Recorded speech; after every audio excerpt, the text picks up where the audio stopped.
All right, I'm on the bottom of page 149. Chloe was just coming down the stairs into the big wood-paneled lobby of the Tulane, wearing her sky blue walking suit and the straw hat with a yellow rose in it.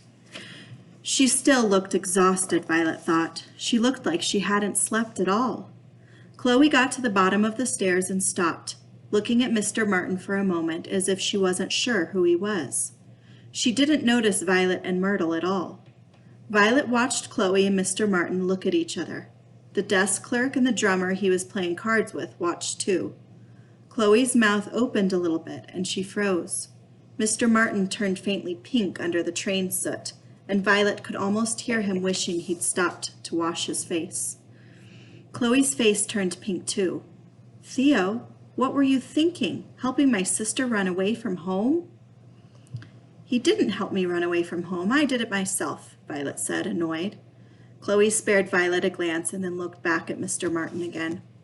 "I'm delighted to see you too," said Mr. Martin sarcastically. "Theo, you shouldn't have left New York." Chloe spoke very quietly, and Violet guessed she was trying not to let the desk clerk and drummer overhear. "I wasn't aware I needed your permission to leave New York," Mr. Martin said. "Theo, stop it. What happened? Did the federal agents find the safe house?" "No, your sister came crashing in on me." Violet felt she had no means come crashing in, but the way the two of them were glaring at each other now, she didn't really want to be involved in their discussion. "Why didn't you send her home, Theo?"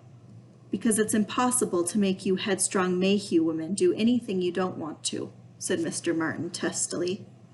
"I see. You're still thinking in terms of making women do things," Chloe snapped. "That's completely unfair, and you know it," Mr. Martin said. Violet and Myrtle exchanged glances. Unfortunately, this was enough to draw attention to Myrtle. "Hey," the desk clerk barked, and everyone turned to look at him. We don't allow them in here," he pointed. They all stared at him. "You mean Myrtle?" Mr. Martin said in a dangerously gentle voice. He stepped over and put a hand on Myrtle's shoulder.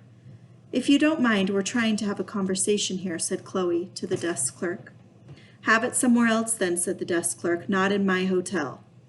"I happen to be a guest here," said Chloe. She put her hand on Myrtle's other shoulder. "Not if you're going to bring in coloreds and parade them around the lobby," the desk clerk snarled.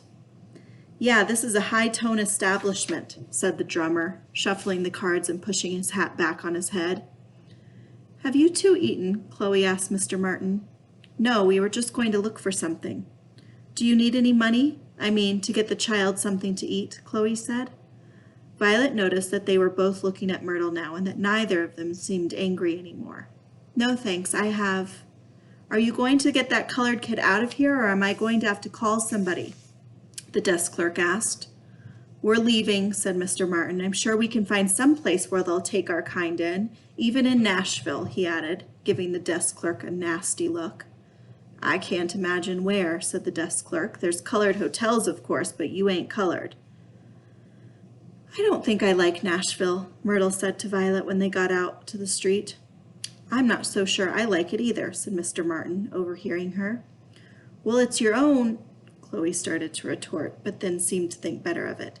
"Nashville is where it's all come down to, Theo. We're going to win or lose everything in Nashville, and I'm staying right here until we do."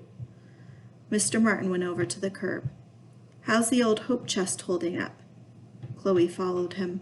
"Pretty well. I replaced the brass radiator with one of those steel ones like you suggested." "Excellent." Mr. Martin stroked the radiator. "And I was right, wasn't I?" "Yes," said Chloe fondly. "It hardly ever overheats now." Violet noticed that Chloe seemed suddenly happier and much less tired than she'd been a few minutes ago. Myrtle noticed too. "I don't think your sister's going to send Mr. Martin to the right-about," she murmured. "No, it's the car she's sweet on, not him," Violet said. "Uh-huh," said Myrtle skeptically. "We should drive her out into the country, take a picnic," said Mr. Martin. "There are some beautiful places east of Nashville." "And I could teach the girls to drive," Chloe said. At the words, "the girls," Mr. Martin turned around and looked at Violet and Myrtle. He had clearly forgotten they were here.